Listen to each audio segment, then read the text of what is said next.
Hello, everybody, and welcome to Adobe Live. My name is Flynn Tracy, and I'm joined by Lilian Darmono, amazing illustrator. Lilian, very excited to see you today. How are you going?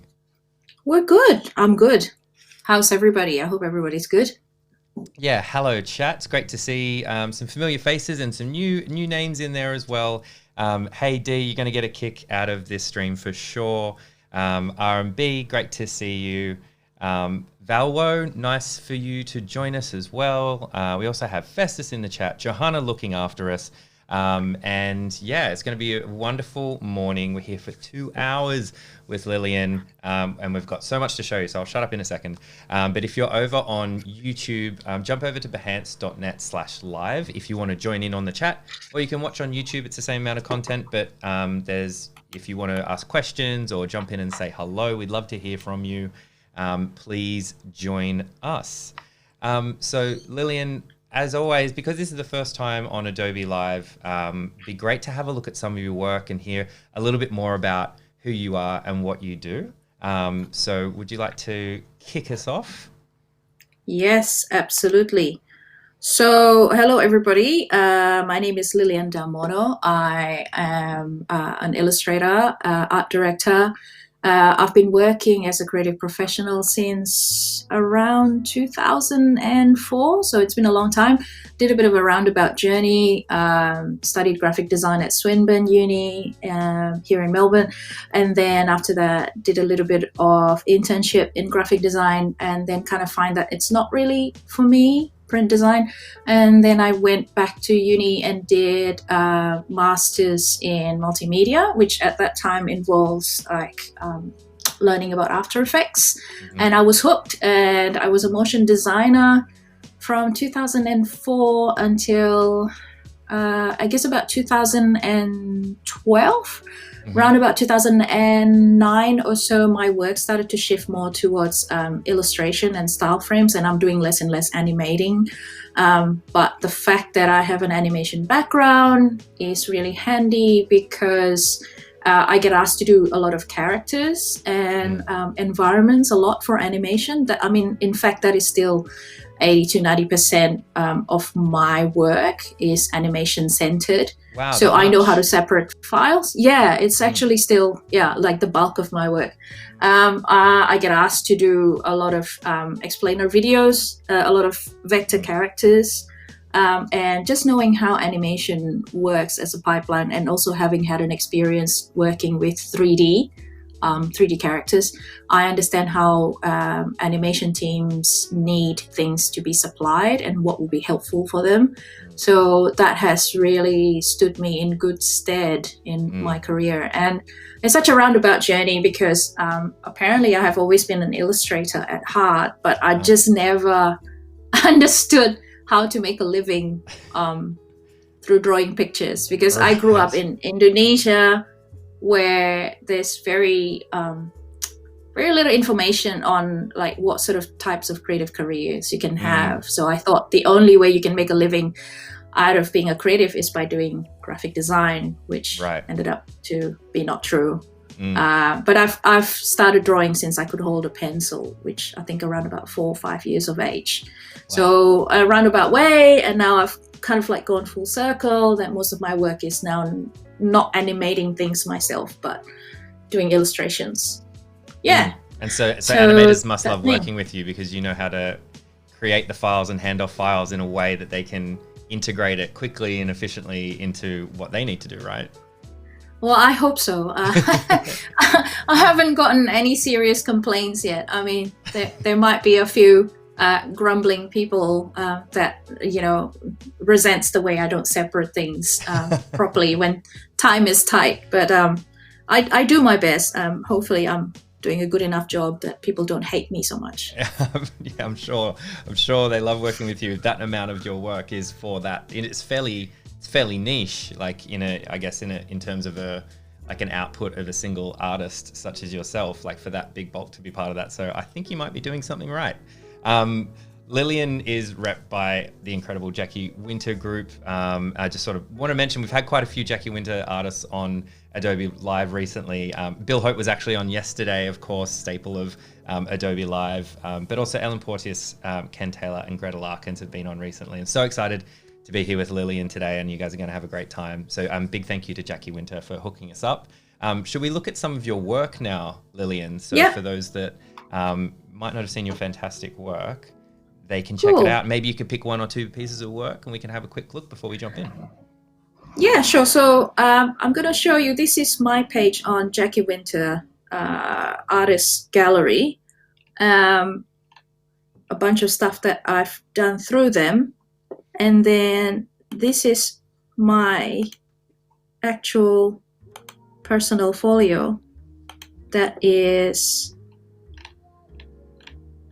covers a whole bunch of stuff that I have done. So as you can see, Jackie Winter represents me for a segment of my style and a certain aesthetic, because that really helps them when they market to their client. But over the years, I've done quite different numbers of things, from, things that are very vector oriented like this, to things that are incredible work, quite textural like this, which is made possible by the amazing work of Kyle Webster, the brush god.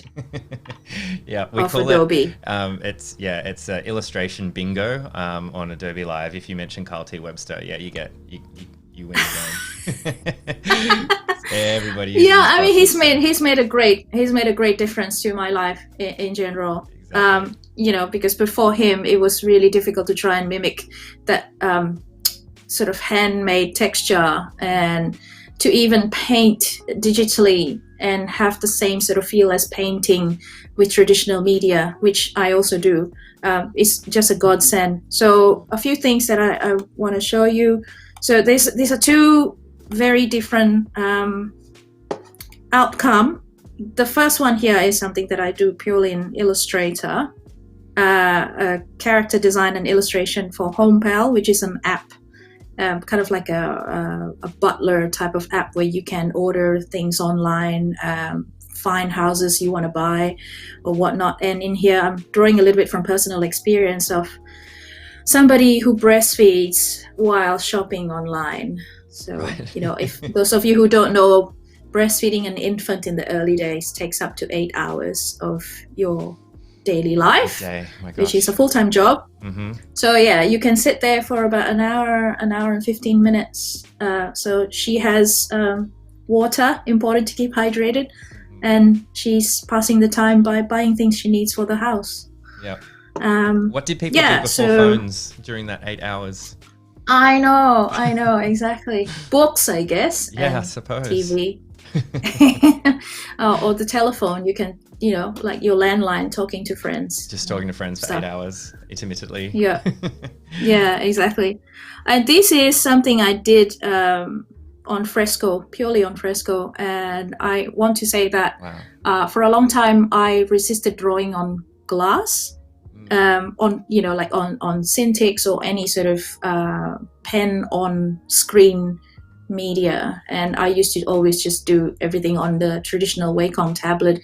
And then I heard about Fresco through Kyle T. Webster, another bingo.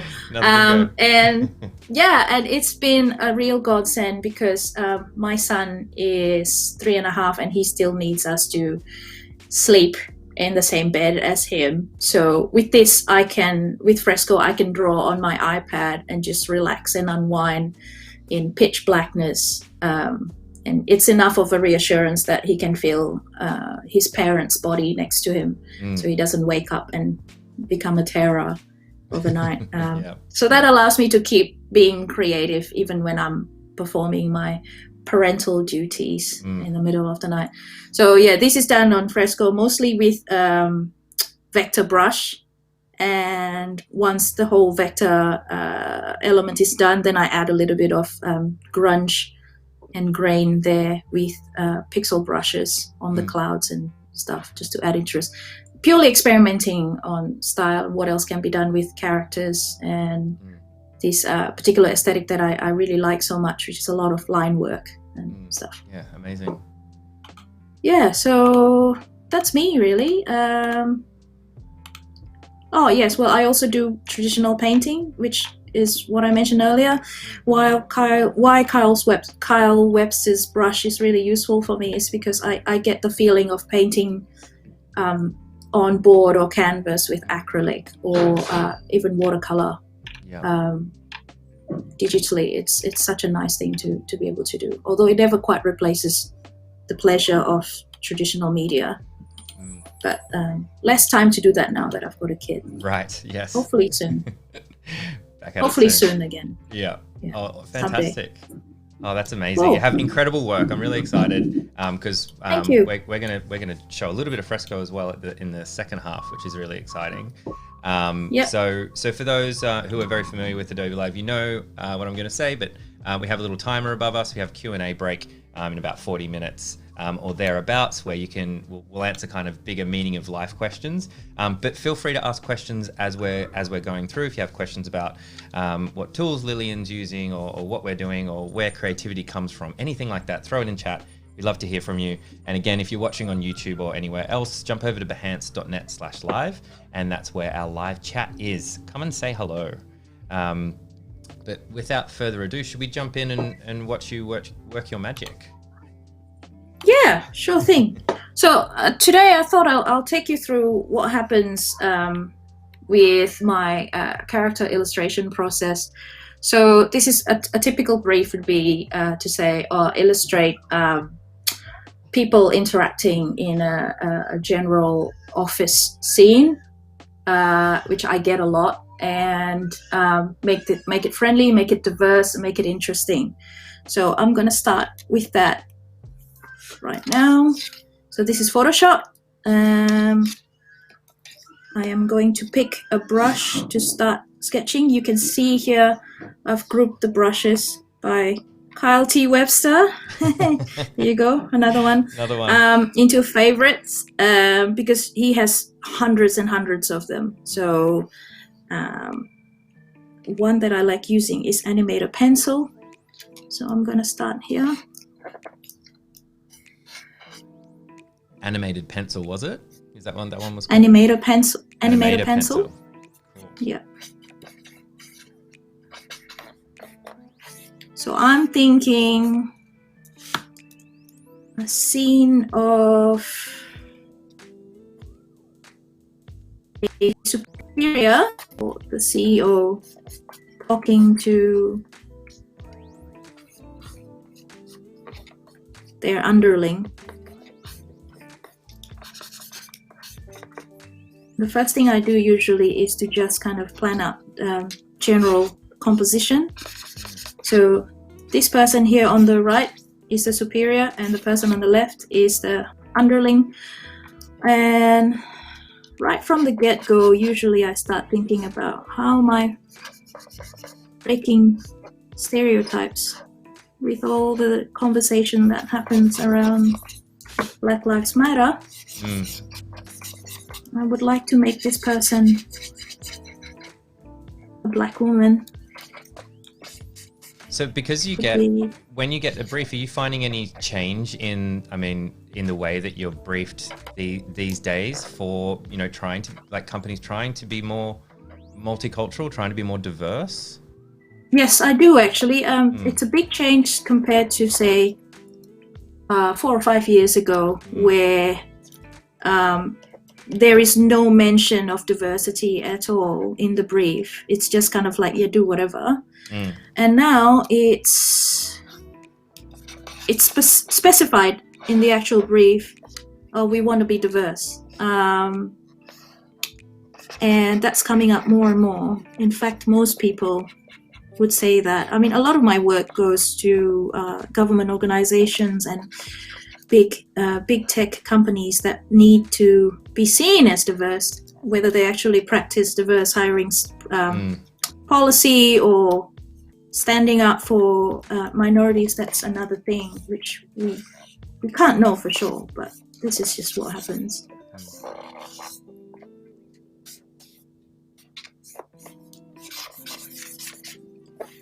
And if there isn't anything in the brief, like that's explicitly sort of saying, well, we want a good, like, you know, cross section of diverse people, would you try and like not sneak it in is probably the wrong language, the wrong question, but like put it in, like insert your own, like trying to break it up? Yeah, cool. Yeah, I do. There will be times when that's not appropriate. For example, when I'm doing stuff quite recently for Facebook Taiwan, the Asian market is not very diverse.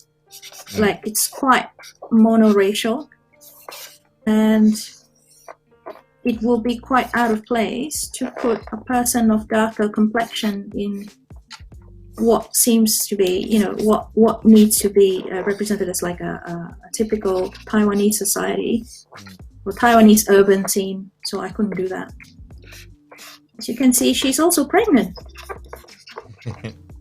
Again, it's something that kind of comes from personal experience, where people think once you're pregnant, your brain stops working and you can't be trusted with big important things anymore. And I'm just trying to change that. That's awesome. There was a question about, can you show us the device you're using for drawing? So maybe you could, or, I mean, you'd have to show us, but maybe you could tell us about what you're drawing on at the moment. Yep, this is a Cintiq 16. So not even Cintiq Pro, because I don't want to jump into the top end of the market before I know that this is something that I would continue using. Yeah, so it's just a Cintiq 16. I haven't bought a fancy stand yet, although it's starting to affect my posture a little bit. Your posture, yeah. Yeah, a lot of backaches and pains and working from home and not having my proper chair and things like that. So we are thinking of investing in a proper stand just to make that less problematic. Is that, did you have an office somewhere else before, like I did. Lockdown? Right. Yeah, I did, yes. So that profile picture of me that's used to promote the event, that's taken by a professional photographer who's also the studio manager at my shared studio space on Nicholson Street. And I really miss it. It's a wonderful, wonderful place. And it really sucks not being able to do that. You can't get your chair from there or anything like that?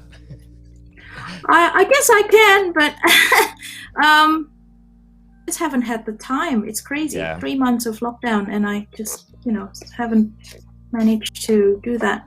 Yeah, no, I understand. It's off daycare, and it's like it's basically right now. It's like if it's not essential, we don't do it. Yeah, totally.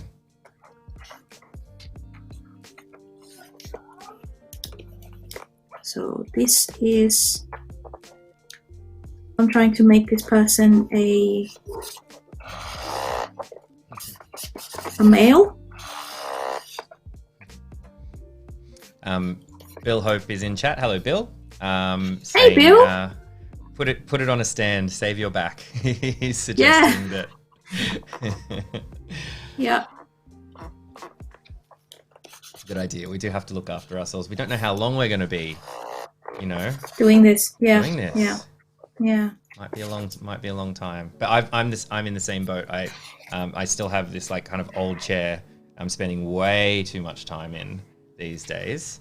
And I had a wonderful chair at work, but I think I'm going to have to bite the bullet at some point. Yeah. I know. I mean, with lockdown, gyms are closed. I find it really hard to attend an online yoga class because just the motivation isn't really there. You're exhausted from parenting and doing all kinds of stuff. So there is no exercise regime to help you with your aches and pains. Yeah, absolutely. It's so hard to get motivated, like without lots of people around. Like it's great to do everything digitally, but particularly working, like we were talking about you being in a co-sharing space. I assume that's a space with other creatives in there as well. Yes. To keep you motivated. Yeah. Also, like that's my social interaction with other people. That's not my immediate family, and that's just all gone.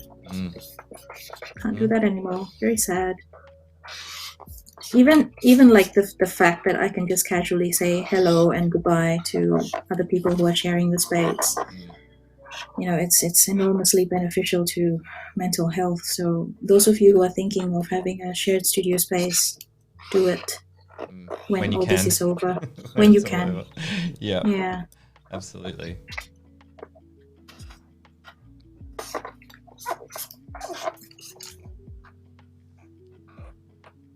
And so when you're with characters, like, I mean, you're obviously just doing this from memory. Do you ever use references or pose, or have you been doing this so long that you can just draw like this until it starts feeling right? Yeah, that's basically what I do. I used to do live drawing, and I find that to be one of the best sort of training when it comes to poses, because you're observing the anatomy so much, and you're forced to pay attention to how body parts join. How does the hand joins the wrist, and stuff like that. So even though I'm simplifying and I'm stylizing the shapes and forms, but it still needs to obey certain anatomical principles. Otherwise, it will just look off, and then your audience I believe the audience will feel that it's off, even though they can't pinpoint exactly why it is. Yeah, that's like a really interesting point, because because sometimes with the character drawing, it's quite exaggerated features. Small heads, but kind of larger bodies, or the perspective has changed quite a bit. But you still need to have that understanding of how, I guess how that world might exist. Or I'm not saying that in the right way, but you still need to have that foundation of understanding of life drawing and what people look like and how clothes fit and that sort of thing. Yeah. So as you see, I've just shrunk her head a little bit, just in keeping with what's trendy at the moment. Nothing wrong with following the trend, by the way. It's one of those things that you need to not worry about you selling your soul or whatnot, because we've got to make a living. And sometimes it is necessary to keep up with trends. It's true. Absolutely. And you keep up your personal art for yourself, because as soon as somebody else is paying the bill, that's it. You're not in control fully anymore, so. Absolutely. And we have some questions in chat. Kevin was asking, Lilian, do you use the smoothing tool? They don't particularly like the pull string, wish it smooth without the string. So yeah, I guess the question is, do you use the smoothing tool or anything to make your line smooth? No. Nope. I don't. No. Not at all. And then some. Oh no, you go. Yep, go ahead. Oh, I'm just saying that I'm adding some background stuff to contextualize where this is happening. Bill is saying, "Hey Lilian, impressed at how quick you're knocking these out. Have you?" Thanks, Bill. Coming from Bill, that's a big compliment. Have you? I know. Have you needed to learn to draw fast for work, or is that the pace that feels good for you?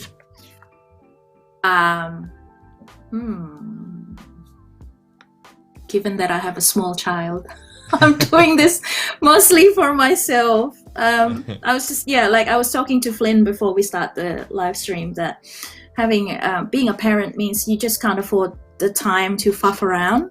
Yeah. So you knuckle down and just draw. And I don't know, I feel like generally, because of how I work, I feel like doing it quickly, it forces me to not second guess myself so much, which is something I had to learn over time.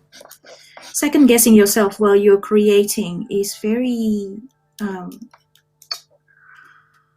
counterproductive, but also it's very natural to do. It's something that I feel like a lot of us have to learn not to do, and let the second guessing or the critique come from external sources, i.e. your producer or your client. So that's why I like to work fast. It's something I have to learn. Definitely something I have to learn. It's just to be brave, put it down, commit, make a mistake, do again. Yeah. Yeah, absolutely. And we were talking before about commercial work and then personal work and then also just drawing, because I know from our conversations leading up to this that you draw also as in almost a form of meditation, like to be creative, like for yourself, like with the iPad in the bed. So how do you find the balance between those, like even just those three things seems like a lot? I do the relaxing thing on Fresco for mental health, because when I'm doing stuff on the Cintiq on my work desk, it's for clients. So I need something just for me, Yeah. And I used to do it a lot before I had a kid. Just doodling, just letting my hand go over the page and doing lots and lots of black and white drawings with pen. But I can't do that anymore because I can't leave the light on because the kid might wake up. Right. Yeah. Very practical problem. Someday. And sorry, I asked you that question just as you were jumping from Photoshop to Illustrator. So maybe you could just kind of explain your process. Sorry. Yeah. No. So I've finished the sketch. This is usually about as far as I go in sketch stage. Mm-hmm. And then I'm going to go into Illustrator and place the sketch in there. Some people like doing it as a template, but I actually these days I just do it as a placed object. Mm-hmm. If you're not familiar with it, the function of doing it as a template is, I can just show you. If you click that template option, when you are doing things and you want to switch to, I'm pressing Command Y, so I'm switching to artwork mode, you can still see the image. Right. But if you're doing it as an image, if I don't check the template option,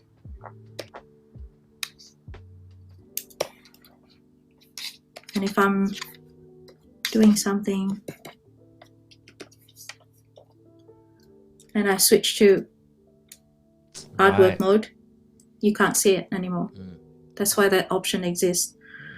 So yeah, look, for argument's sake, let's just do that as a template for now. It also just places it in the canvas because the size of my sketch is identical to the size of the document in Illustrator. It just places it perfectly in the middle of the canvas. It's convenient. Yes. So usually for this particular style that I get asked to do a lot, I would start with the line work first. So I might just dim this to 20% or so. So I'm going to create a new layer there.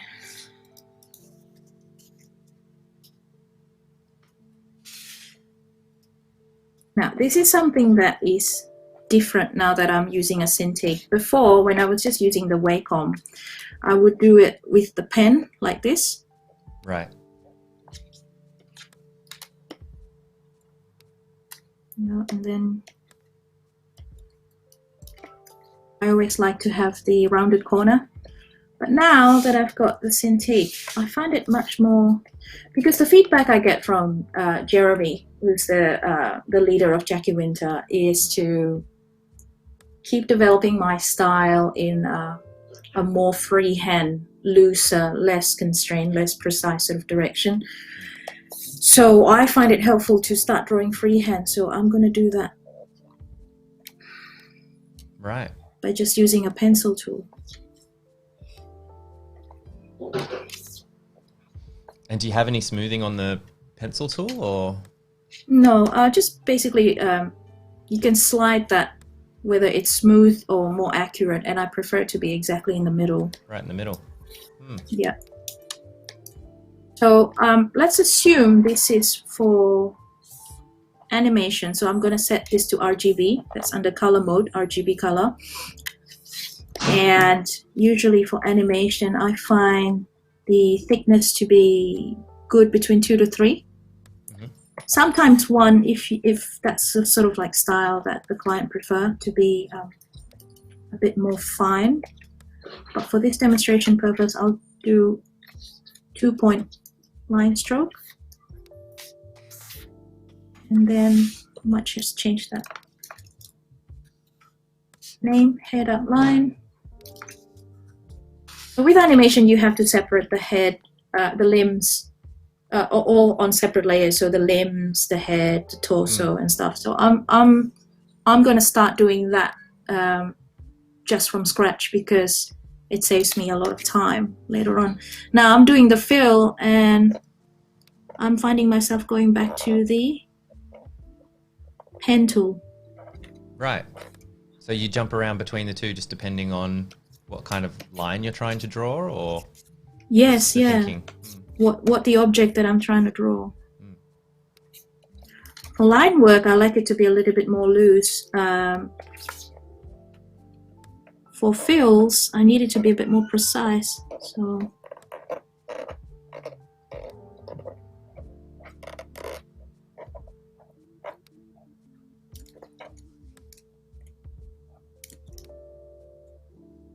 just give that a color.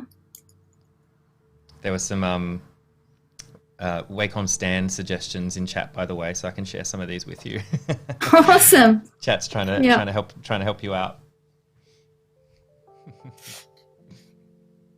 Now, another way, sometimes if I'm required to do the line work a little bit more precisely, so it sort of matches the fill a bit more precisely, the way I usually do that is by doing the fill first instead of the line first.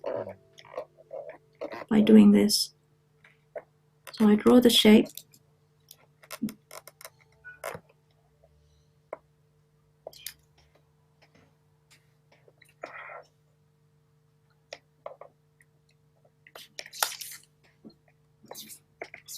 So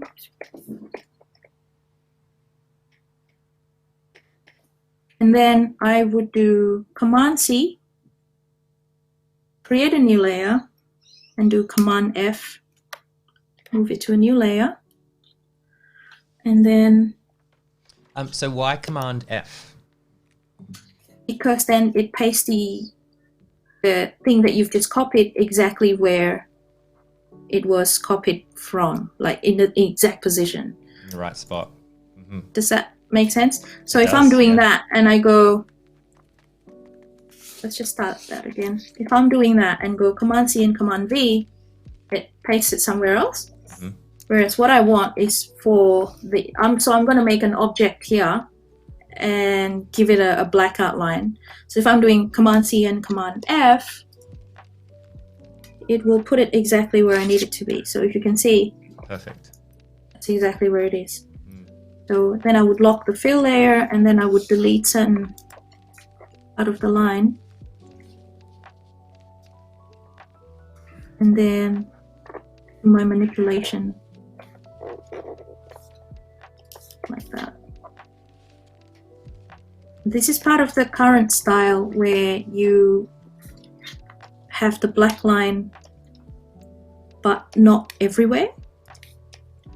So you have a bit of a broken, so maybe I want to make that a bit looser there. Now that's a tool that I use a lot, that rounding corner thing. Oh yeah? Yeah, I use that a fair bit.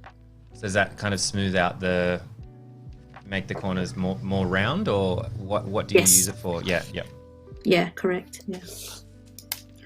And sometimes I would use scissors to break up the line there. So I can delete this part. Then that's a lady. That's really interesting with the line breaking up. Like, is that like a stylistic choice? Yes. Yeah. Do you That's find gonna that be you'll the often next. get like a brief from a client that's very specific in that they want kind of what's new, what's fashionable, what's trending, or they show other people's work, or they show work that you've done and say, oh yeah, we really love that because it's a little bit different to what a lot of Yeah, they other do people that. have. They do Yeah. that. Yeah, they do that. And even when they don't specify that, they would show me things in a briefing document. And then it's on me to ask them why they like certain things and why they want certain things. It's generally useful. That would be my advice to anyone and everyone who is freelancing with a client, a new client or an old client or whatever, is that to insist upon a voice call, Right. if not a face-to-face meeting, because then if video is even better, because right now in isolation nobody can meet up in person, but clients say so much through gestures, facial expressions, so you insist on that, and then you ask them to break it down to you, like, why do you like this, why do you like that, what do you like about this piece, what do you like about that piece. And there's no such thing as too many questions, in my opinion. Do you ever like write back like in graphic design, we return brief? Call it a return brief, yeah, or a reply brief, yeah. Yeah, I do that sometimes. Yep. That's another thing that I do a lot, is when I want something to be in front of something else, I would select the object, cut it, and then select the object that I want to paste in front of, and then do the paste. That way, it's kind of like, especially when you're working with a lot of objects and a lot of arrangements, some behind, some in front, it's really useful to be able to just select something, or I want it to be pasted exactly in front of that particular object. Right. So that's a trick that I've done. So let me just, I think, I didn't think I knew you could do this actually. So you know that you want it to be in front of that line. So if you select that line and paste it, it will paste it on top of that one specifically, correct. in the order of things. Great. Yeah. I did not know you could do that.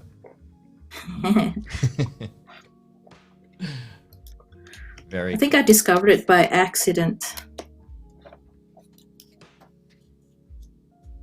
Just masking that shadow so it's exactly in the right spot. The question in chat, really loving your work. For people just started in, they've said graphic design, but maybe we could just be a bit broader with it, like in design in general. What's your advice? What kind of practices and exercises would you recommend?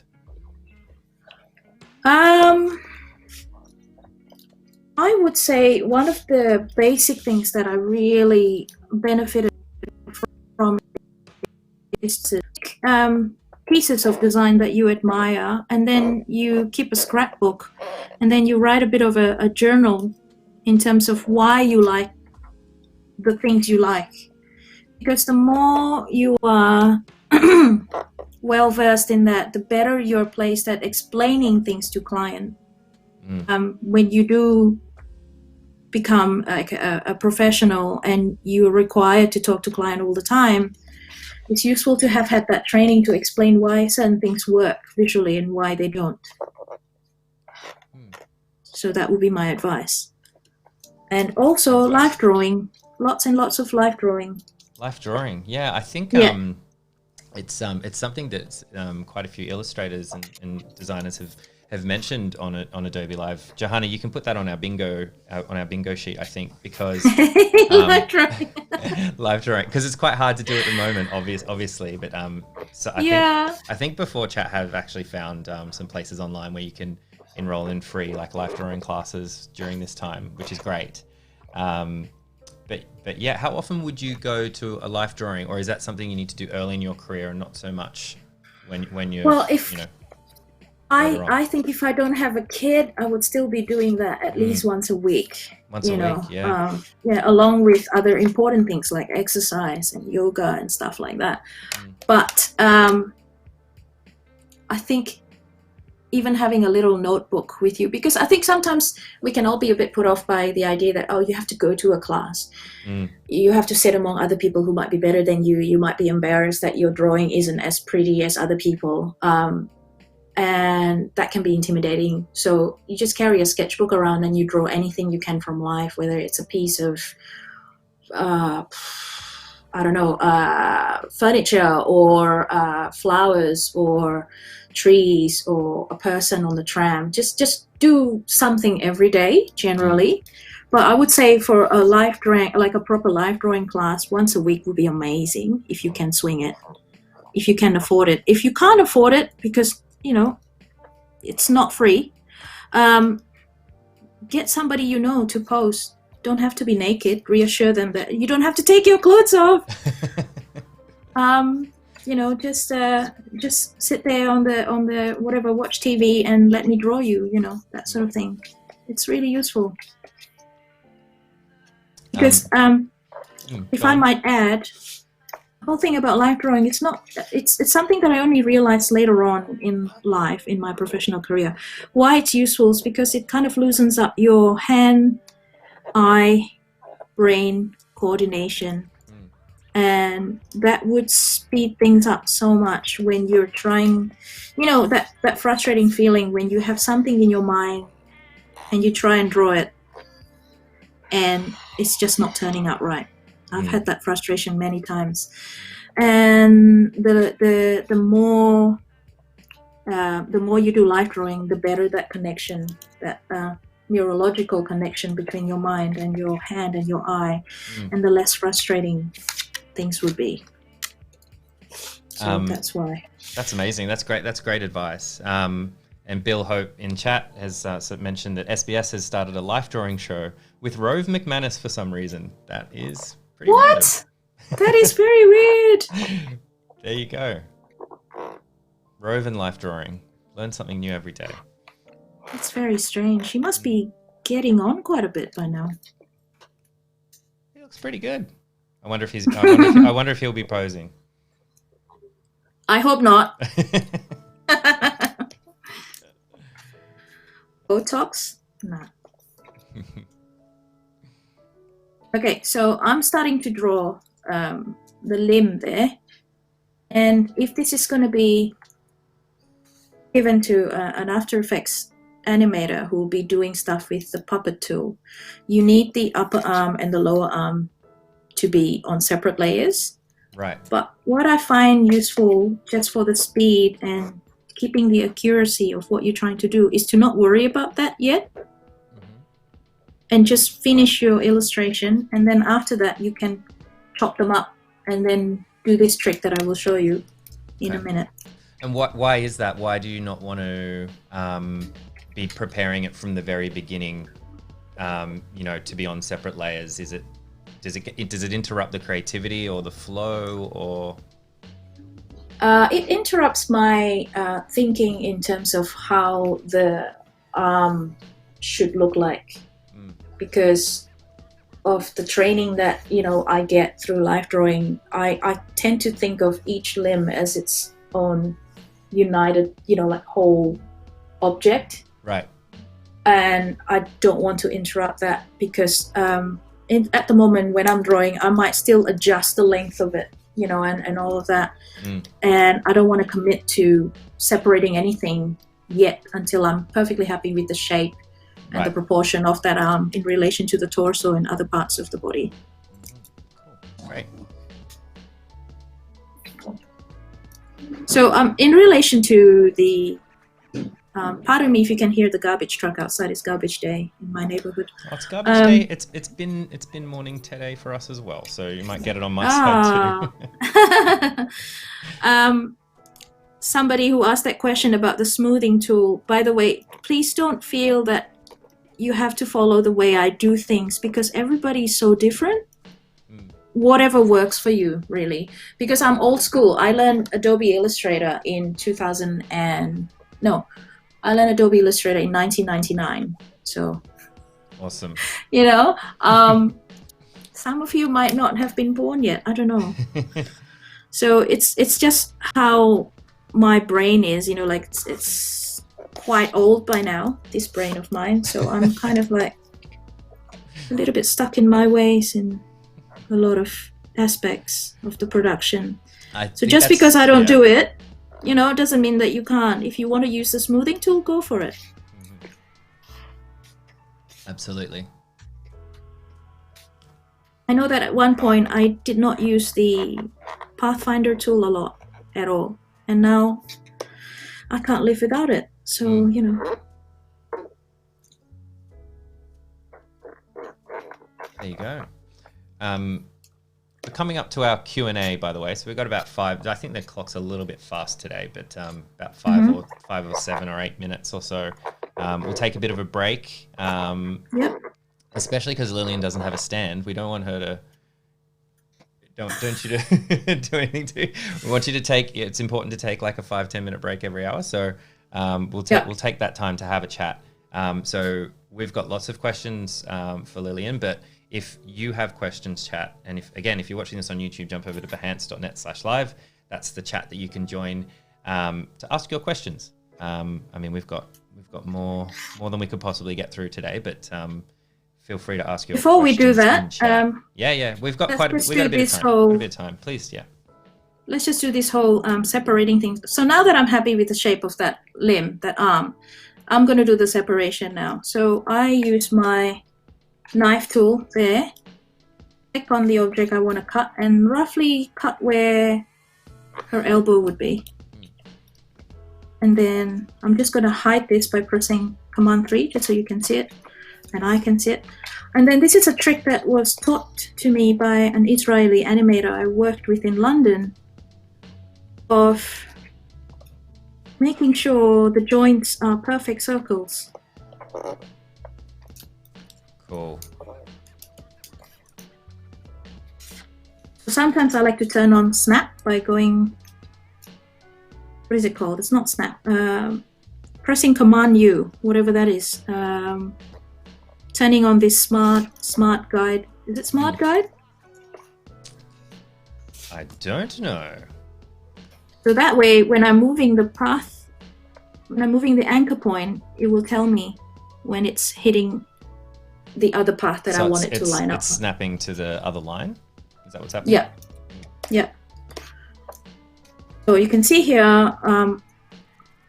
I have had to adjust the shape of the curve of the sleeve a little bit, but that's fine as long as the main thing is you have the proportion and the general shape of the arm you're happy with, and then the little bits of tweaking doesn't matter so much. In fact, this is an advice that is probably good to give, is that if you're doing stuff for animation, don't put rumpled sleeve where the joints are. Oh, right. So you can see I've had to move that crease in the fabric further down on the arm. Why is that? Is that because when it animates, it might not look natural because the crease won't change, or it makes it more complicated or harder? Yeah. It makes it a real pain in the bum for the animator. Okay. Because then it just looks unnatural. So all of the above, yeah. Yeah. So the thing about the perfect circle is, so I have these 3 objects there. That's the upper arm, right? And the thing about the perfect circle is I can duplicate that by going Command C and then Command F. You can't really see it, but I'm going to move it just for argument's sake. There. So there's 2 circles now overlapping, right, exactly on top of each other. And that, these 3 will be grouped together as the lower arm. And I can change that color.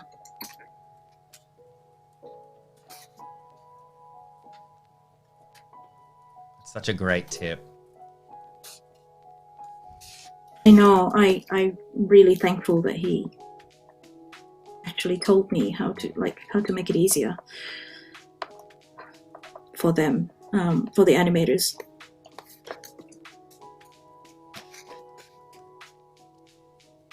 Yeah, I mean, little things like that, whatever you can do to make the animator or the animation team's job easier is going to make them like working with you, and will probably increase your likelihood of getting hired again and again, because they will tell their producer that this person knows how to do stuff for animation. Absolutely.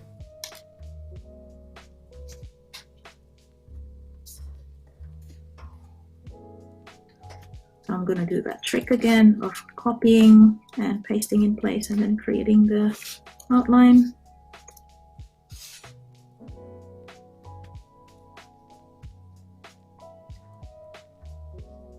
And this smart guide thing is getting annoying now, so I'm going to turn it off by going Command U. Popping up all the time. Then I'm going to need to adjust the torso a little bit so the arm doesn't look like it's poking out. Now I'm going to do the same thing, but this time I'm going to use the Pathfinder option. So I'm going to copy the entire object for the upper arm, copy that, paste it on a different layer just so you can see, and then using the Pathfinder option of combining it so it becomes one path, and then applying the stroke.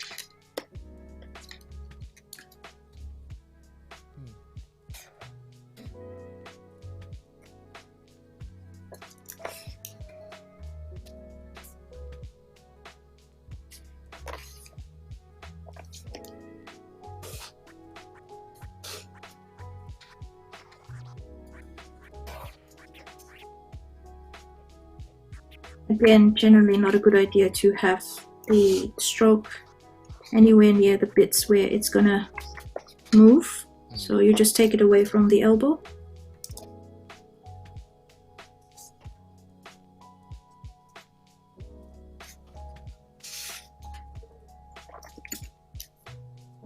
Same thing.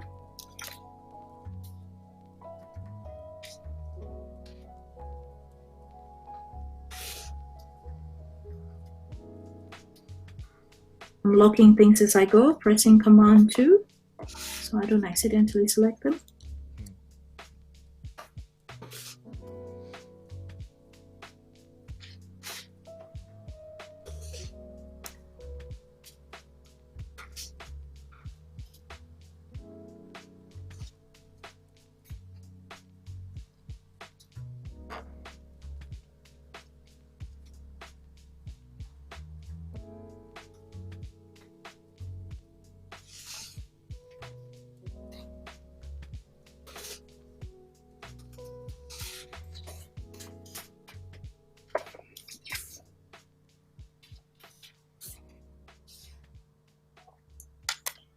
And what was that that you just did then? Selecting all the stroke of the same color. Right. Making sure they're all 2-point width, which is a feature I use a lot to make sure that everything's consistent.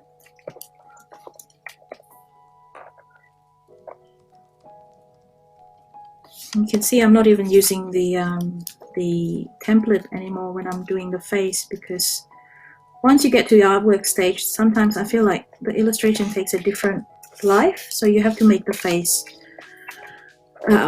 suit the new incarnation, so to speak.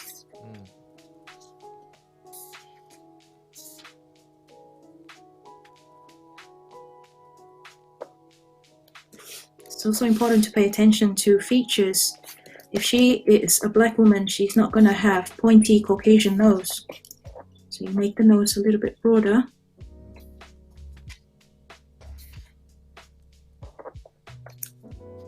And you keep the stroke width exactly the same throughout. Yep.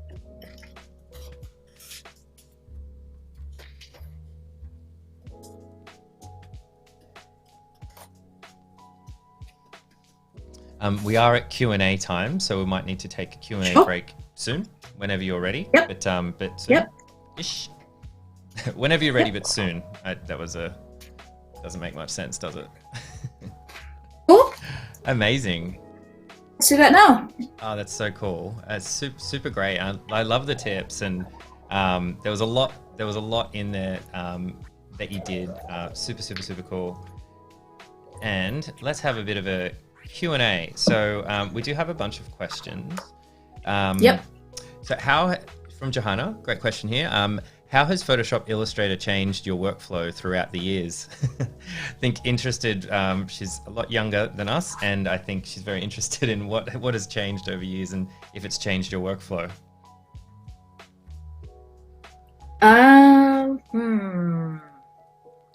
Pertaining to the stuff that I'm doing with characters, it hasn't changed at all. With the invention of Kyle brushes. Hey, another one. Yeah, just to save time, I stopped using pen and paper to sketch, and I would just sketch directly in Photoshop. That would be the only thing that I can think of that has changed over the years. I used to sketch on paper and then scan it in and then tweak that in Photoshop and then import it into Illustrator and then trace it. Whereas with the brushes, it's actually a lot easier and quicker to do that directly in Photoshop. That would be the only thing that has changed. So you're pretty much fully digital for commercial work? Yes. From sketching? Yeah, cool. Yeah. There was another question from Bill for the Q&A sections. Thanks, Bill. So just thinking back to what you said about Jeremy, so Jeremy Wartzman from Jackie Winter, and the advice that he gave you and the feedback that he's given you. How often are you looking for feedback from mentors or professional colleagues?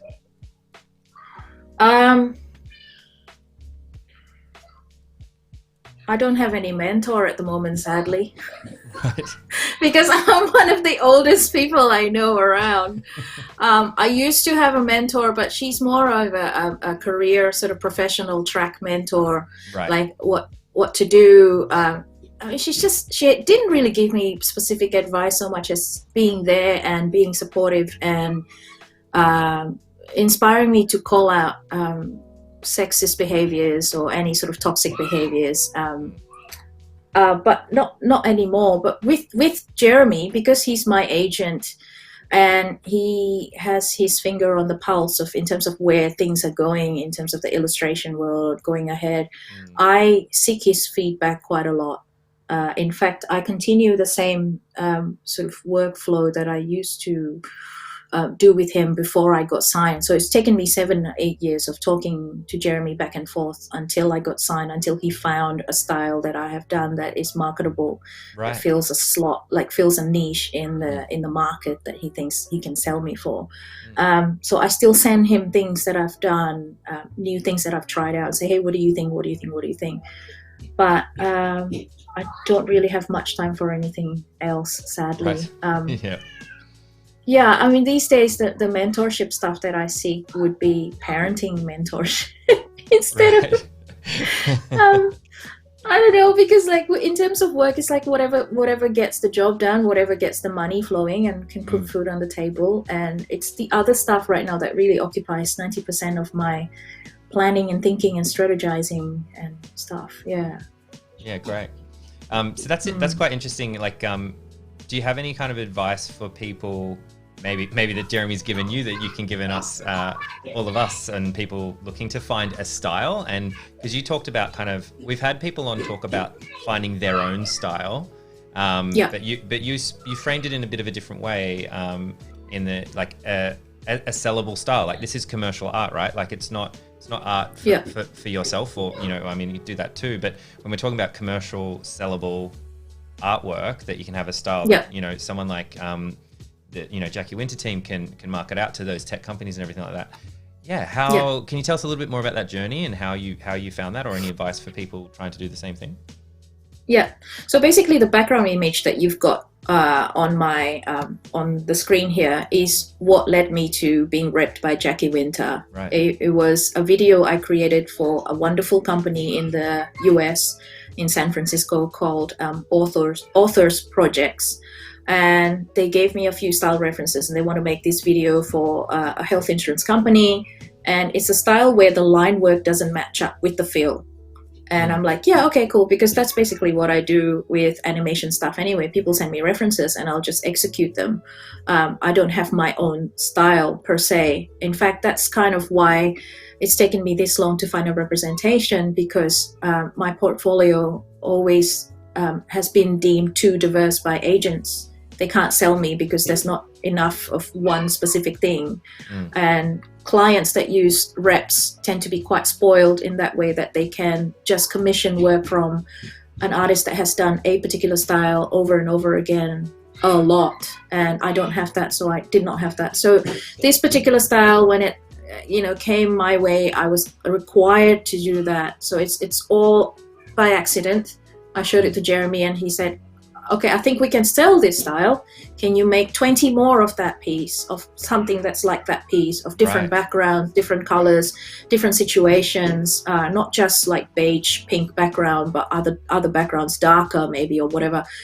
Make them, show me, and when I think we've got enough, we'll put you on our website and start repping you and see what work we can get for you. So my advice is, don't worry about selling your soul. Is look at what's trendy out there and see if you can push your work along that direction. And something that Jeremy has told us and a lot of his artists is to look to Apple's Today tab illustrations. Oh yeah. Because in his opinion, Apple is the company that is commissioning some of the most interesting and diverse cutting-edge illustration work out there. And that would be the barometer, the sort of like indication where things are moving in terms of stylistically in illustration. And it might take a while for local clients in Australia to catch up, but if you can sort of look there and see if there is a particular, because it's really diverse, what they commission is really, really diverse, from something that's very photoreal, painterly, to something that's quite minimal and vectory and graphic, like what I do. So if you can find something in there that kind of appeals to you, try and develop that, make enough pieces, and then maybe you can seek representation. And I have to say that getting a rep isn't all about like the prestige and the glamour and all that. It's about having someone that has your back. When I first started working with Jackie Winter, it's such a big help, it's a big load off my shoulders, because when the client is asking for things that we didn't agree upon previously, I have a producer that can have that difficult conversation with them, and I don't have to do it myself. I can say, hey, this we didn't agree to this. Can you talk to them, or sometimes say, can you tell them to pony up, put more money on the table if they want to make all these new extra things, and just not having the money discussion and the pushback discussions on my shoulders. It's just such a great help. So I think there's stuff like that you need to, it's not just like what can you do for the rep to sell yourself, but also what the rep can do for you. So if you're looking for a rep, you need to shop around carefully and make sure that these are the people that would look after you, because they take 30% of your commission. So it's a fair bit of money. So make sure they're worth it. Yeah. So that would be my advice. That's fantastic advice. Thank you so much. There was also a question. It's interesting we're talking about money then, because we're talking a little bit about billing and everything beforehand. And Johanna in chat has asked a question around that. So something that freelancers, herself included, often struggle with is pricing. So how do you set your rates for projects, especially with international clients? Yeah. So I generally, you can do whatever you want, but for me, this is what works, is knowing what local designers are charging in each country. So I know that I'll be competing with them. And I am of the mindset that I don't need to undersell myself. If they're paying $700 per day to hire a motion designer or an illustrator for motion in the US, why should I be charging less? They'll be getting the same amount of work, the same amount of dedication. But But if you feel that you want to cut it a little bit lower, don't go too low, but if you want to, because after all, this is why their rates are so high over there, is because they don't have public health system. Right. In fact, I think a freelancer's insurance in the US is about $400 a month. Wow. So you can see how the cost of being a freelancer is much higher over there. And freelancing is a privilege that we have here that they don't. So it's a lot scarier for people in the US and other countries that don't have public health system to do, because a lot of people will be relying on companies' health insurance. So that would be my tip. This is what I do, is like I match whatever the local designers are charging. And I know that through talking to people, looking at surveys, and I guess just being friends with people who are open about their rates, just like talk about how much they are. So I've discussed some of these rates on the Motion Hatch podcast, but I'm happy to repeat it here. Like a good going day rate is about $600 to $700. That's for 8 hours. Again, there will be producers out there that would take advantage of younger artists who do not specify how many hours are included in that day rate. So if they throw in a lot of work at you and expect you to put in 12 hours a day, then your day rate should reflect that. Right. In fact, sometimes I prefer to say my hourly rate is about $90 because of the start and stop nature of my work. Sometimes I have to stop work at 4 o'clock to pick up my kid or to look after my kid and continue again at night. And then another advice I have is to keep a tally of how many hours it takes you to complete certain projects. I use Toggle, which is a desktop I was going to ask, if you have an app to track that. So use Toggle. Okay, cool. Yeah, I do. And it's really useful, actually, even when you have agreed, even if you have like a lot of experience estimating rates and whatnot, it's always useful to have a record, because you never know what kind of project you will be asked to do next. And if you have that record, then this new project with this new style, it's taken me 60 hours. So next time somebody comes around asking for something similar, you can quote based on that. So that is what I use to estimate per project fee, is the Toggle record. And I use my day rate as a benchmark of how much I should be charging. Of course, when it comes to illustrations, it varies greatly depending on what sort of rights and usage they want, territory and duration, above the line, below the line, whether it's going to appear on billboards and posters or just online and on like direct mail and things like that. So yeah, fantastic. And I think about 600, 700 US. Pounds would be about 300, 350 pounds a day. Euros about 400-ish euros. Australia 600, 700 Australian dollars. I think it's great to talk about that, because a lot of people, we were talking about this beforehand, like a lot of people don't talk about that. Like people don't talk about money and billing and actually getting paid and how much benchmarks are to be paid and all that sort of stuff. So it's great to talk about it, especially for people, other freelancers and people working in the industry. I think it's a really good thing to be a bit more transparent about. So I know, so we're going to connect through to Fresco. So we might jump into that now, which is in part 2. Thanks for the questions, guys. Please keep the questions coming anyway. And you'll just have to bear with us for a moment as we're switching devices over here. So talk amongst yourselves,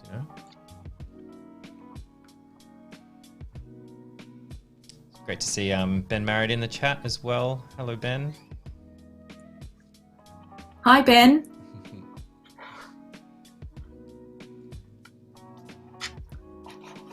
Okay, so I'm going to have to stop screen sharing on the other one. That's right, yep. Should be able to just switch over. Yeah, Johanna's saying, love the transparency about money. It's something we need to talk about much more. I totally agree. Dee's saying, thank you for sharing all of that info. Hourly rates rule. Johanna, I'm a day rate kind of person myself.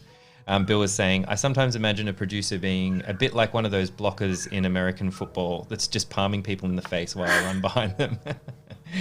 It's a great analogy. I love it. Cool. And here we are on Fresco. Oh, cool. Yeah, great. We'll jump over to your screen now. So now, yeah, we can see Fresco. Look at that. Seamless. Ben says, hi, Lilian. Great pricing advice.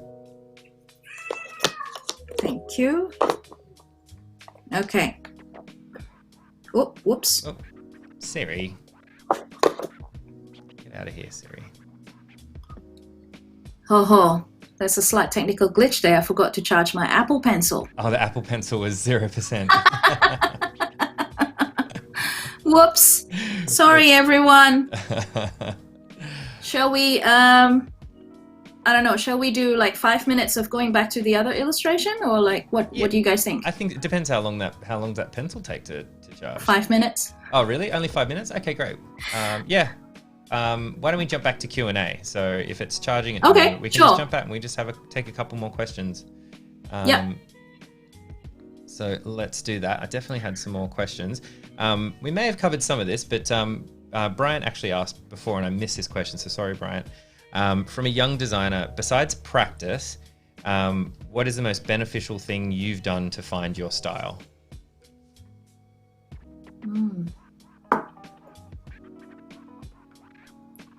That's a really hard one.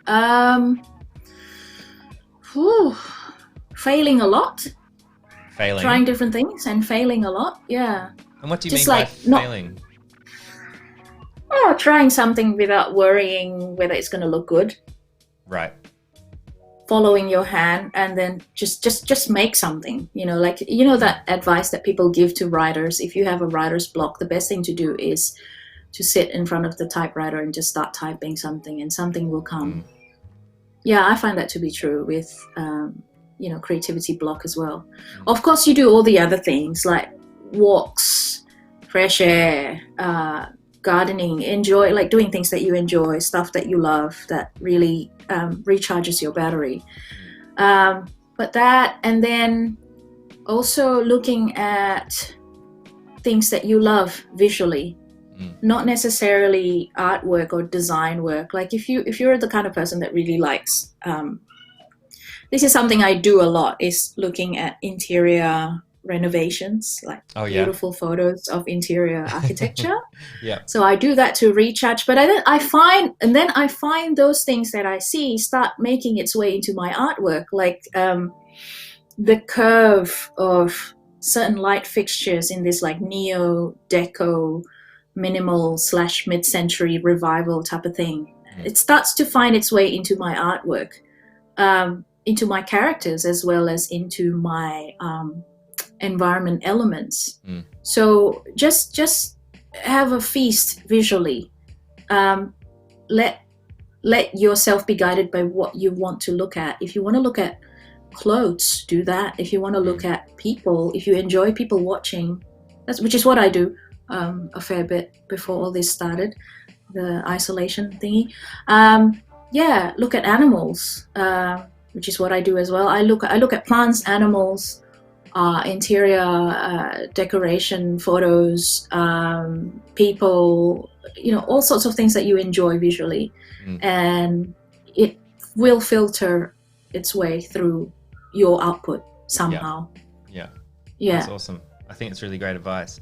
So I think another question, something we were talking about a bit offline as well, is the power, is taking power back from when you're working in like as a full-time role compared to freelancing. And we were chatting about being a woman, being a person of color, or being from a different country, being a pregnant mum, expecting mother, and all that sort of stuff. And you were telling me a bit about how becoming a freelancer gave you much more power than when you were an employee. Could you tell us a little bit more about that? Yeah, sure. So even though you are employed 80-90% of the year by one company, if you're not within their employee structure, that's technically freelancing. And I feel that for me personally, it frees me up from all the internal politics. You know, when I used to be a staff member, I got a lot of like microaggressions and harassment and abuse and all kinds of stuff. In my first job at Illura, where I was cutting my teeth as a motion designer, I was the only other motion designer, and there was another motion designer who's a white dude, and he's a lot older than me, and he was so insecure and he got so threatened because they decided to hire me. And he used to type passive aggressive emails every day, and he sat behind me, and he used to do that all the time, saying things like, by right I should be getting that project because I have been here longer than you, and I have been putting up with a lot of the crap projects, and I did not want to rock the boat because technically the boss at the time, which is a wonderful man called Simon Rosenthal, he created the job for me because he wanted to push the company more in the motion design area, because Illura is a visual effects company. So he's hoping that by having a motion design department, they can conquer that corner of the market where clients need stuff done but at a cheaper rate, so using After Effects rather than Flame Suite or all the other compositing fancy suites, you know. So he created the job for me, and then he hired me, and then I felt like if I can't work it out myself and I have to dob someone and go up the chain of management and tell somebody that I've been bullied, then I'm seen as a non-team player, that I'm not grateful because you know, after all, I've been hired and paid a decent salary in a job that didn't exist. So stuff like that. And then even things that are not so blatant, where you get left out of hangouts and chats and social gatherings because I'm not white, I wasn't raised in Australia, and I'm not a man. I don't get certain jokes. I find certain jokes offensive, or I find certain situations uncomfortable, and the way my colleagues treat me is really different than how they treat each other because I'm the only woman or the only person of color, and all that stuff, you know, even though it's not blatant, but it really eats away at your mental processing power. Right. And just being a freelancer, especially a remote freelancer, which I hope is a trend that can continue from now on, is just really freeing because I don't have to put up with any of that crap. I can just concentrate on getting paid.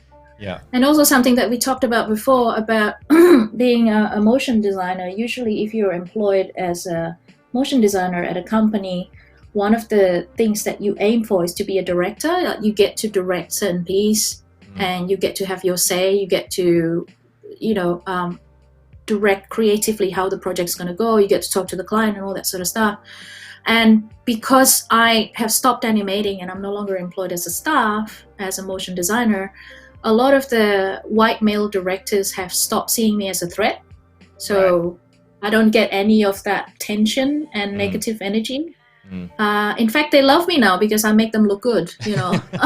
So in that regard, I don't have any useful tip because I'm not in the game anymore. I've kind of taken myself out of the game. But it's really hard. It's really, really hard if you have to contend with people who are jealous of you, people who are insecure, people who don't like women who are outspoken. Egos. Oh my God, the egos. So yeah, being a freelancer, it takes, I don't have to work with people I don't like. There was one time where a big motion company in Sydney was late in paying my invoice, and at that time I had a clause on my invoice where if you're late, I'm allowed to charge interest calculated on a daily basis.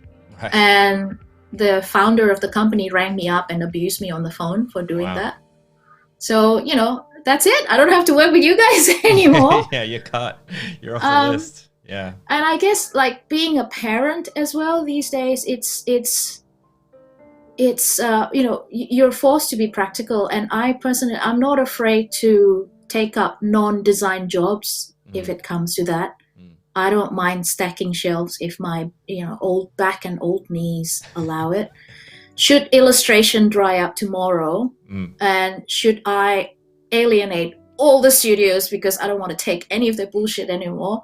I can go out there and work retail or whatever and take less money and whatnot, or whatever. It doesn't matter. There's no I'm not afraid of losing the sort of like the prestige and the glamour. So if you're prepared to do that, then I guess you'll find that really freeing and quite empowering.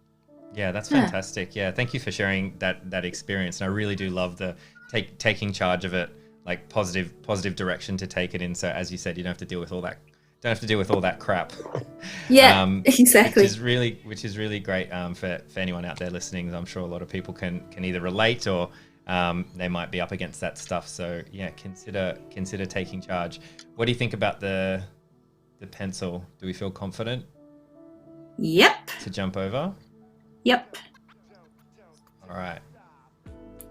Hooray. Fading across. Yeah, lots of comments in chat as well. Thanking you for sharing that and your advice. It's really great. Big question. Cool. Big questions here.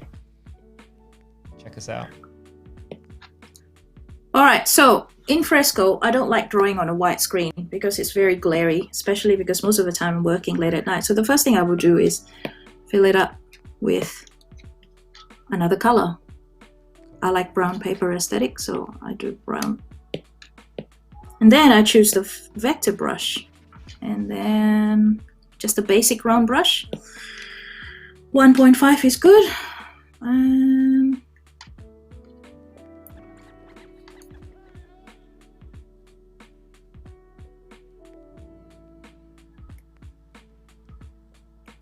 So in Fresco, I do slightly different sort of work. I mean, I use it sometimes when I need to sketch ideas, but it'll be the same workflow as Photoshop, where, you know, I use a brush that looks like a pencil, and then I just sketching out the characters that I need to do and the poses and stuff. But this is what I use Fresco for in my personal life. A lot of freestyling.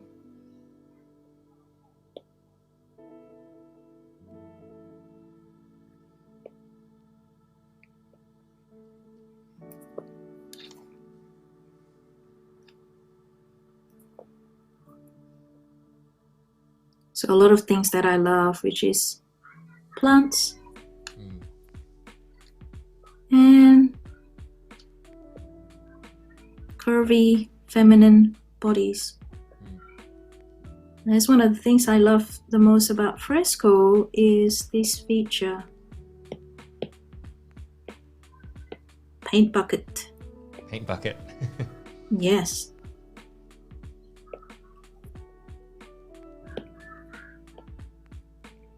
I find it really satisfying. So as long as you close the shape, because if you don't, this is what happens. I'll show you.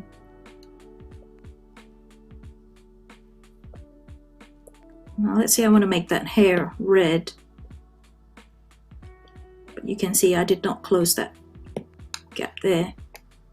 That's what happens. So everything's red. Everything gets filled, yeah. So the bottom of the hair is what you're talking about there? Is that where it's leaking out? There. So it needs to close. But generally I don't even worry about that until much, much later. You may have mentioned, are you using the vector brush? Yeah. Yes. I like doing everything in black and white first. Johanna in chat has a question. Having just gone into Fresco herself, do you have any tips for other people just getting into it for the first time?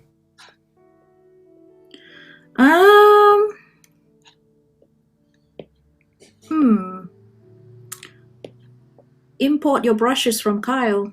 Hey, there you go. That's Kyle, oh my again. God. Yes. Import your brushes from Kyle and have fun. And just not be afraid of making wonky mistakes, because this is designed as a freehand drawing tool. So just have fun with it. And do you use different brushes in Fresco that you might use in Photoshop? Yeah, I have a bunch of favorites. You can see there.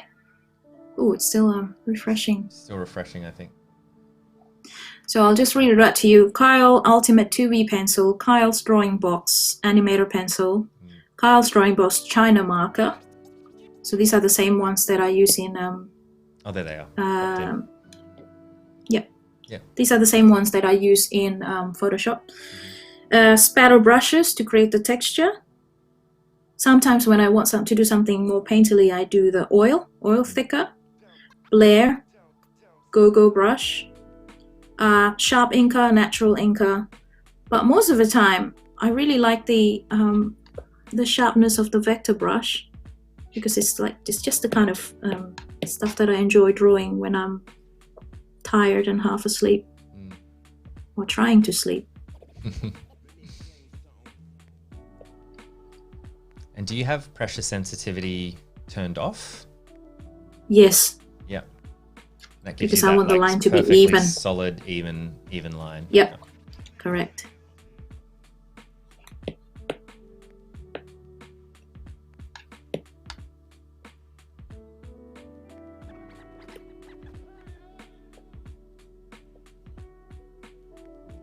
Do you have go-to plants?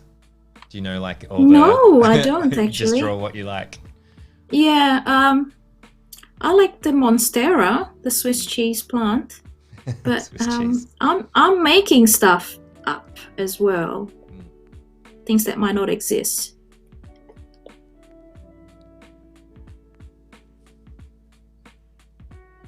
I have a fiddle leaf fig in the corner. Oh, of yeah. the studio. It's the only plant I've managed to keep alive. Apparently, they're easy to keep alive. So it is very hard. Another one that's very easy to keep alive is Devil's Ivy. To those of you who are interested. Mother-in-law's tongue. Mother-in-law's tongue, right? Yeah. Yeah, or the snake plant. Bit sexist, isn't it? Come to think of it, what a name. I think there's a lot of really sexist names in botany. Yeah, not surprising.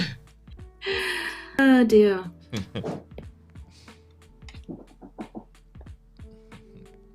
Johanna was asking, when drawing for yourself, what is your favorite or go-to thing to draw? I guess we've talked about that probably now. I may have missed that question when it first popped up, but plants and, like, plants and ladies. And plants and ladies. Yeah.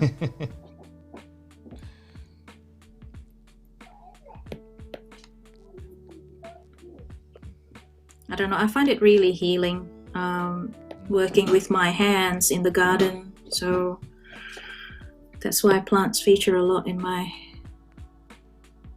artwork.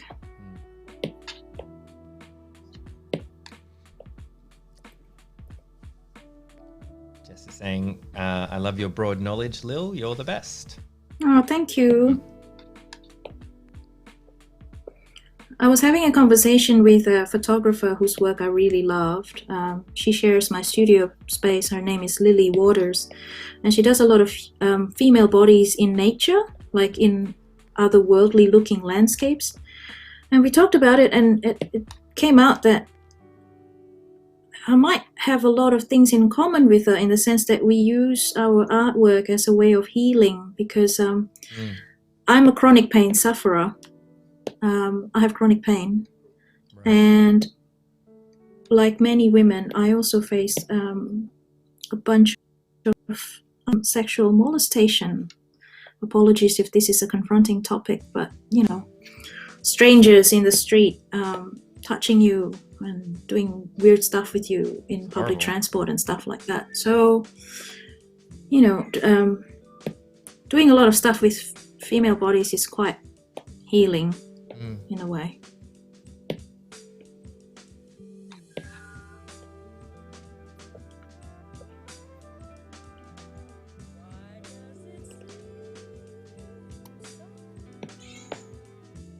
And if there are more questions, feel free to throw them in chat as we're going along. Here for a little bit longer. Kevin's asking, do you use reference, or have you drawn so many characters that you do not need any think I asked a similar question kind of early on. You're pretty much just freestyling, aren't you? Yeah. It's How because long, like yeah, how long would that take? yeah, go ahead. I guess how long would How long that take did that to take? develop that skill? Oh gosh. Look, I've been drawing humans or representation of humans since I was little, but I started going to life drawing classes in my teens. I actually went to a high school program. I went to high school in Singapore, and they have a program called Art Elective, which is requires you to do a lot of live drawing, drawing portraits and drawing human beings. So that muscle was trained from a very young age. I would say that if you're doing this later on in life, it might take longer than expected. Maybe a couple of years if you're diligent at it and you keep up your practice.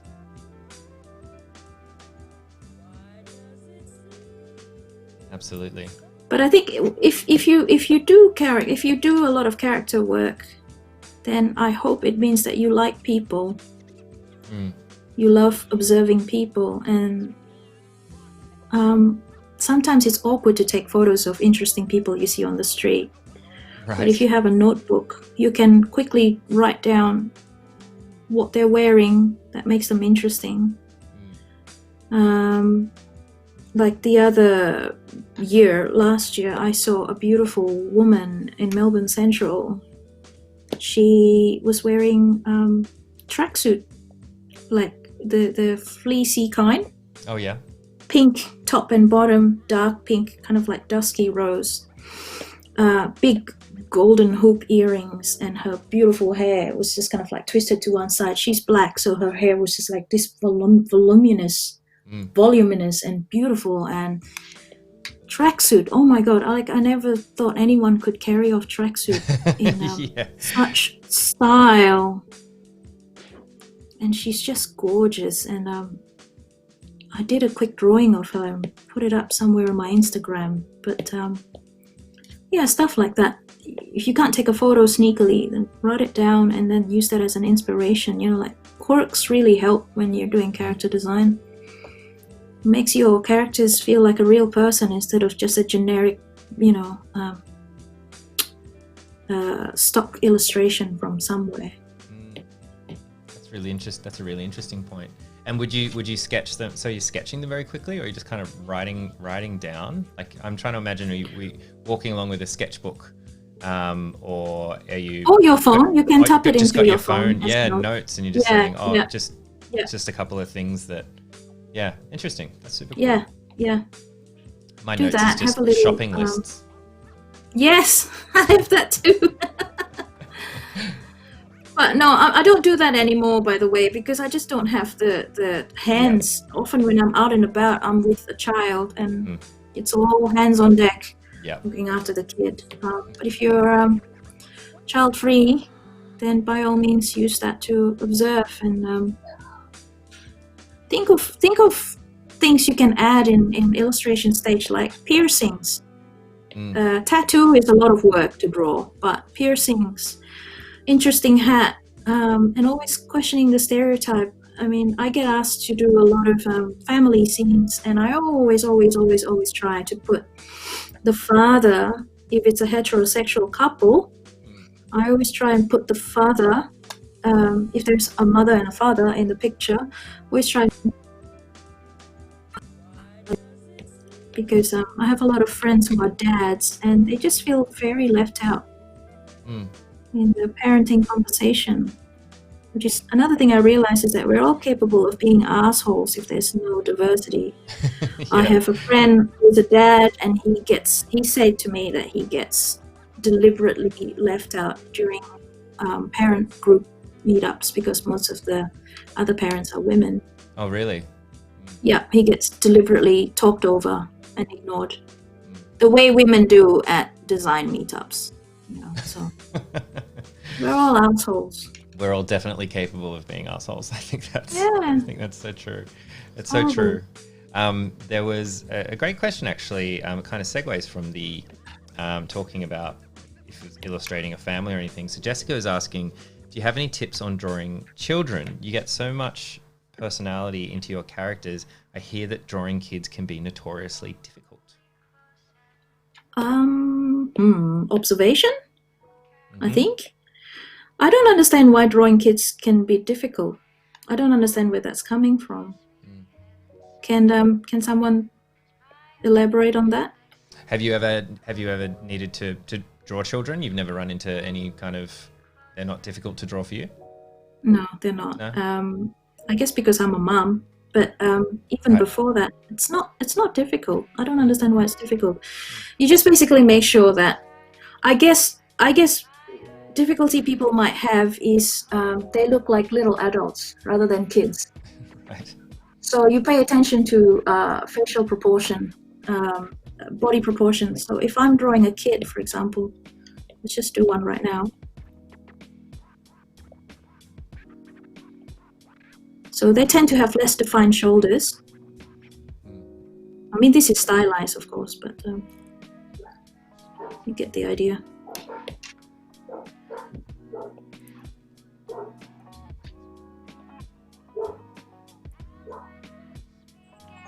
They're chubbier, slightly chubbier. And outfits is important, so you put them in something that, I don't know, I'm not a fan of dressing kids in miniature adult outfits. Right.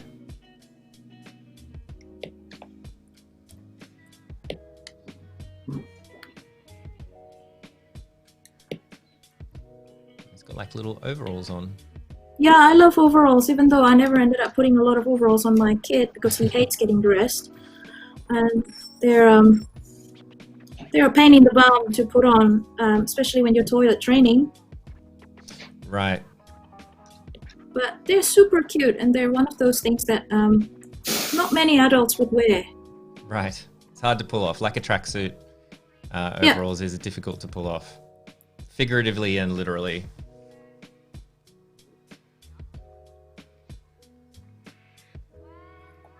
I love the hair.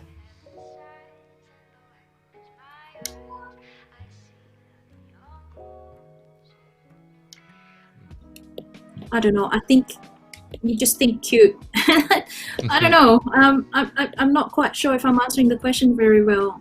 Just make sure they don't look like little adults by, so generally eyes are bigger, they're further apart, noses are shorter, mouth smaller, ears are bigger,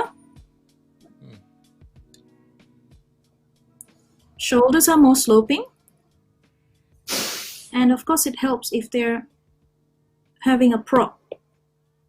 Like this is a positive comment that I got from a recent job I did via Jackie Winter.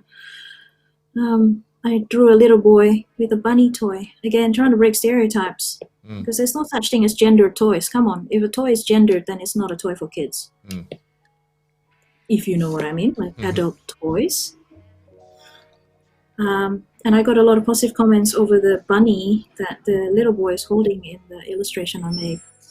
Yeah, that's cool. Yeah, one of my daughter's favorite toys is a big bus. It's like a big truck. Yeah, thing that's exactly. Just full of blocks and stuff. So, yeah, they play with everything. I think, because I have a son, it's something that I discovered from personal experiences that if you're interested in gender equality, you need to do more than just letting them play with whatever they want. You need to kind of veer on the other side a little bit, because little boys are often not encouraged to play with dolls. Yeah. So we're very aware of that bias, and we bought my kid a lot of dolls and soft toys and encourage him to play vet games like looking after a sick animal, or looking after a baby, or looking after a sick animal. Oh, this horse has broken its leg. Oh, put a splint on it. Feed the baby, change its nappy, and he enjoys it. So there you go, kids. There was another question around that kind of thread. When the goal is to draw people that don't look like you, how do you approach finding good references?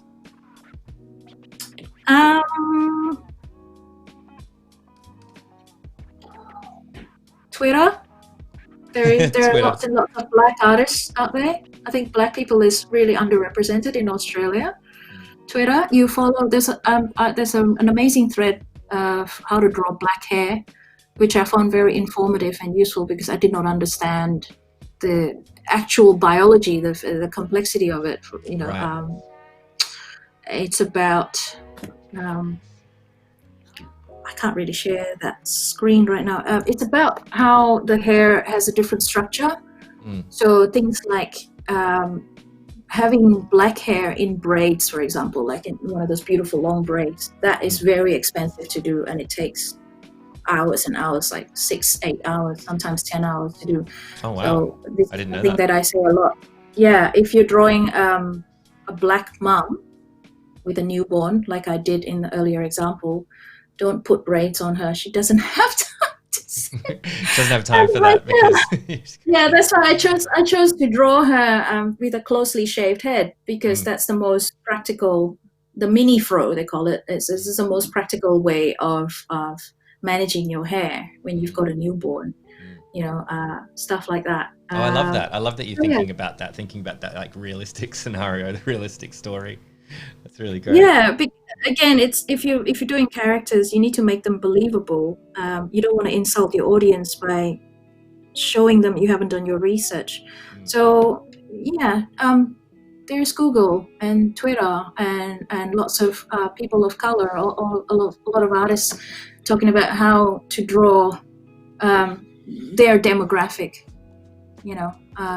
So yeah, it's not that hard. Not that hard. Check it out. And Yeah, by the way, we've got a little bit over 10 minutes left, letting everybody know. And if you do have last kind of call for questions, I think, throw them in chat.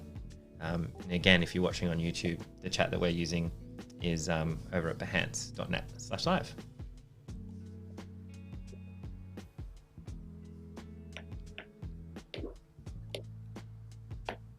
Do you often share the work that you create in Fresco, like publicly? Like, do you ever share it to Instagram or anything else, or is it? Because you do, yeah. So it's not just not just something that you'll keep in. And why is that? If it's a personal thing for meditation, like I could imagine you just as quickly saying, "Oh no, I just keep this for myself."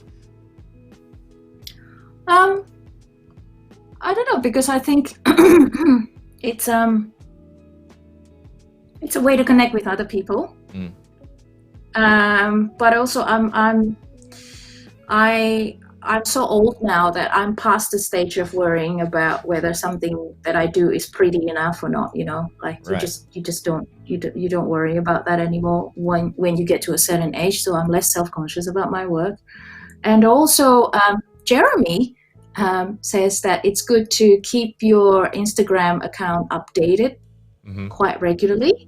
And often the stuff I work on commercially is under NDA for months and months and months. Right. And so how else do I keep my Instagram feed active if I don't share my personal work? Yeah, that's a very practical. It's partly to partly to be a good kid that listens to Jeremy's advice in terms of keeping things updated. And with NDAs, like, are there ever situations where you're not allowed to share the work at all? Yep. There are. Yep. Yep. Apple Right. doesn't let me share anything. Yep. Really, I actually genuinely hope they reconsider that at some point, because if they are interested in joining the work to give marginalized people more voice in the creative community, if you're a woman, if you're a person of color, and you're trying to prove your value in the mainstream world, if you've landed a contract to make something for Apple, that is going to do a lot to boost your credibility in the eye of a potential client. So if you can share that publicly, then it'll be great. yeah, I do hope they reconsider. If anyone from Apple is watching this, which I doubt they are, please reconsider.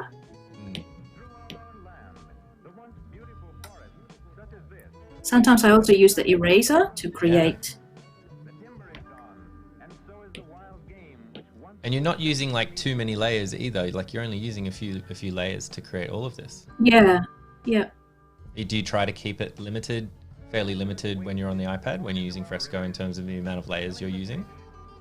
Yes, I do, because it's just a lot of work to keep everything too separated, and it's also part of my my way of forcing myself to be less afraid of mistakes.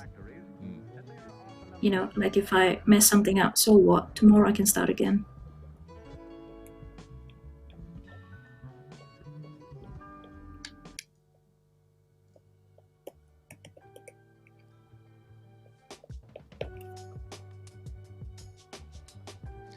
We've got about 8 minutes left or so. I'll let you know when we've got only a few minutes left. But just wanted to say, from all of us, thank you so much for like all the topics that you've discussed today, obviously, as well as your work. But it's really great to have someone come on and be so open and sharing. Just wanted to acknowledge that on behalf of everyone that was listening in, and thank you so much. No worries. Thanks for having me.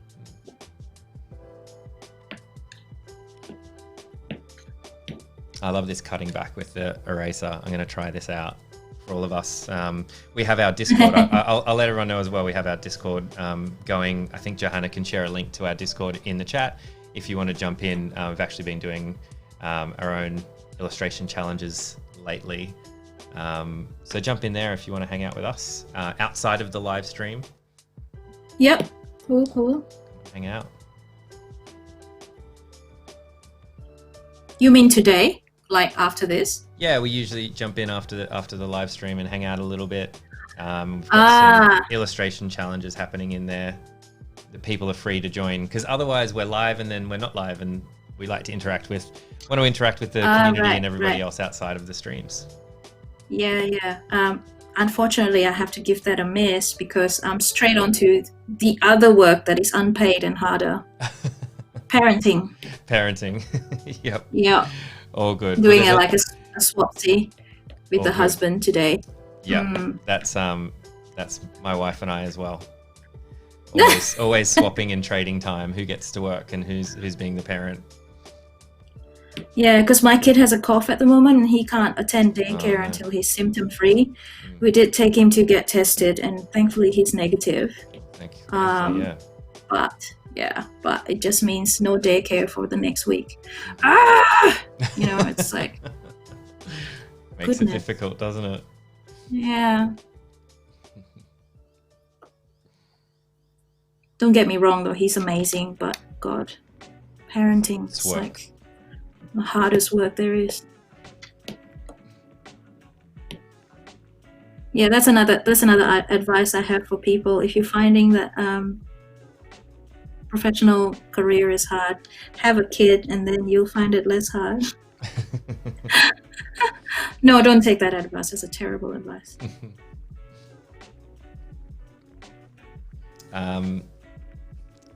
Yes, Festus was saying this was awesome. Jessica saying thank you, Lil. So interesting.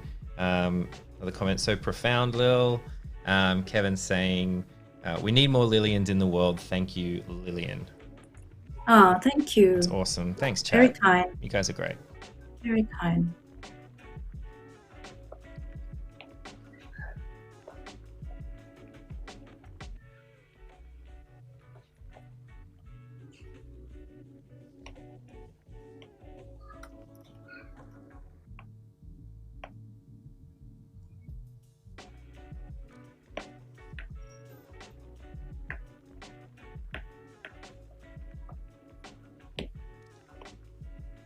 How long would you normally spend in Fresco, like as you're sort of falling asleep? Is it an couple hours? Couple of hours? Yeah, a couple of hours. Yeah. Sometimes I would watch a show. It's amazing on the iPad. Like they do picture in picture. Oh yeah. So I'll have like The Birdcage, which is one of my favorite go-to feel-good movie at the moment. If you haven't seen it, oh my god, it's amazing. It's on Stan, and I have that in the background. It's really funny and it's sweet, and Is it the like yeah, 90s movie, The Birdcage? That one? yeah, yeah. Is that Robin Have you Williams, seen I it? think? Yeah, I've seen Yeah. it a while ago. I haven't watched it for a long time, actually. I think you should watch it again now, Yeah. especially as a parent. It's Mm. like, oh my god, it's spoiler alert. The child character in the movie, the son, is asking his gay parents to pretend they're not gay for one night as they host the fiance's parents, who are conservative Americans. And it's just like a comedy of errors. But also, I mean, as a parent, that's one of my biggest fears, is when my kid wants to marry someone from a very different, I don't know, political beliefs, and want me to pretend I'm not who I am. It's so hurtful. But also so sweet, because like in the end everything worked out okay, you know. It's like, Yeah. I don't know, I love it.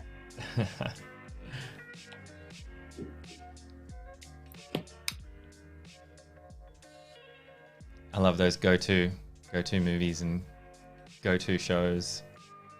Yeah, I don't know if I've said this ever, but when I'm working on illustration, I find music not enough, podcasts not enough to keep me sort of like alert and in the flow. So I would watch movies. I would watch horror movies often, especially Horror since movies. especially since working from home, and I can hear the kid having a meltdown or a tantrum, and I can't do anything about it because I have to do computer work, and the husband is handling that. I feel so guilty, so I would turn on something horrific and then turn up the volume, and that's less heartbreaking than listening to my kid cry outside. Yeah. Yeah. Whatever gets you through. And, Absolutely. I like that yeah. as a solution. The hills have eyes. Hey, better than my kid crying, heartbreaking cry, wailing. That's amazing. I love it. But yeah, I watch a lot of horror shows like Penny Dreadful. It's really great to work to. If not that, then thrillers or the other spectrum, rom-coms, you know. But my go-to is horror when I'm working. I love that. It's so good. So weird. Bucking the trends, not what I would have expected. Expecting something like much more calming. I would maybe watch The Office or something like that, like something that I've seen 1,000 times that I can just run in the background, and you're getting scared out of your skin. I love it. Yeah, I mean, I have moments when I need something comforting I've seen 1,000 times. Like at one point, I watched Center Stage on repeat. That's The my ballet wife's movie. go-to. She loves that. My God. Yeah, I watched that on repeat to the extent that I started making it my goal to be able to lip sync to the dialogue. Wow. But yeah, it depends on the mood I'm feeling. That's amazing. We're actually close to out of time now. So, yeah, believe it or not, just about a minute or two. So that's amazing. I can't believe you created that in a short amount of time. That we've been watching you and also answering all of our questions, having a chat. Thank you for everything you've shared with us today. I'll bring you up big. I've had a great time. I've had a wonderful time, and so has chat. So thank you so much, Lilian. Thank you for having me. It's been excellent. And chat, we're going to be back at 6 p.m. tonight here in Sydney time, which is 9 o'clock in the UK, with Victoria Newen with some XD stuff. So it's a bit of a different time for us. We're hoping maybe you guys will be around. We would love to see you there as well. And Lilian, thank you one more time. It's been fantastic. Thank you. Thanks, everybody. Bye. See you later.